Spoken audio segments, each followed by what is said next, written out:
Big TV భక్తి సమాచారం WhatsApp ఛానల్లో జాయిన్ అవ్వండి. అన్ని విశేషాలు ఎప్పటికప్పుడు తెలుసుకోండి. నదీ స్నానంతో పాపాలు పోతాయా?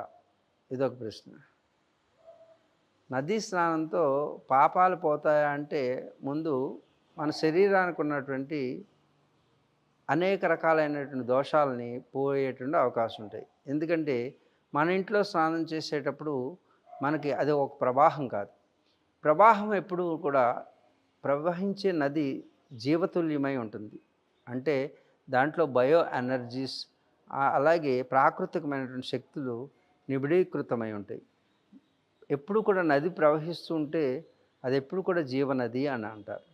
ముఖ్యంగా మనకి గంగా నదిలో స్నానం చేసినప్పుడు జీవనదుల్లో గంగా, గోదావరి, నర్మదా, సింధు, కావేరి, ముఖ్యంగా గంగ ఎందుకంటే ఎప్పుడు ప్రవహిస్తుంటుంది. 365 రోజులు కూడా ప్రవాహం ఉంటుంది. కాబట్టి గంగా స్నానం అతి ముఖ్యమైనటువంటిది. గంగలో ఔషధి తుల్యమైనటువంటి జలం రావడం, తద్వారా శారీరకమైనటువంటి అనారోగ్యాలు ఏమైనా ఉంటే తొలగుతాయి. అలాగే ఒక రకంగా మీరు మానసికంగా గంగను కేవలం నీరుగా చూస్తే నీటి ఫలితం ఇస్తుంది. అది గంగా ఒక మాతగా చూస్తే తల్లి లాంటి ఫలితం ఇస్తుంది. తల్లి ఏ విధంగా బిడ్డని సంస్కరించాలో అలాంటి సంస్కారాన్ని ఏర్పాటు చేయడానికి గంగ ఉపయోగపడుతుంది. మీరు ఏ స్థితిలో గంగను చూడదలుచుకున్నారు? శారీరకంగా అయితే శారీరక శుద్ధి, శారీరక ఆరోగ్యం కలుగుతుంది.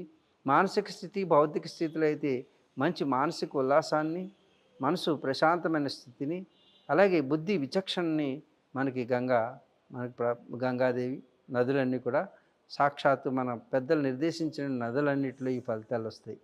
అన్నిటిలో ముఖ్యంగా గంగ యొక్క నడకను చూసినట్టయితే హిమాలయాల పుట్టి మనకి సాగర సంగమం జరుగుతుంది. మంచేత ఇలాంటి సుదీర్ఘమైనటువంటి ప్రయాణం ఉన్నటువంటి గంగా నదిలో మునిగితే శారీరక ఆరోగ్యము, మానసికమైనటువంటి ఉల్లాసం కలిగి ఆధ్యాత్మిక ఉన్నతి కలగడానికి దోహదం చేస్తాయి నదీ స్నానాలు. అందుకే వీటిని తీర్థ స్థలాలు అన్నారు. తీర్థం అంటే నదులు ఉన్నటువంటి ప్రదేశంలో, అందుకే దేవతల యొక్క క్షేత్రాలు నదీ పరివాహక ప్రాంతంలో ఉండడం జరిగింది.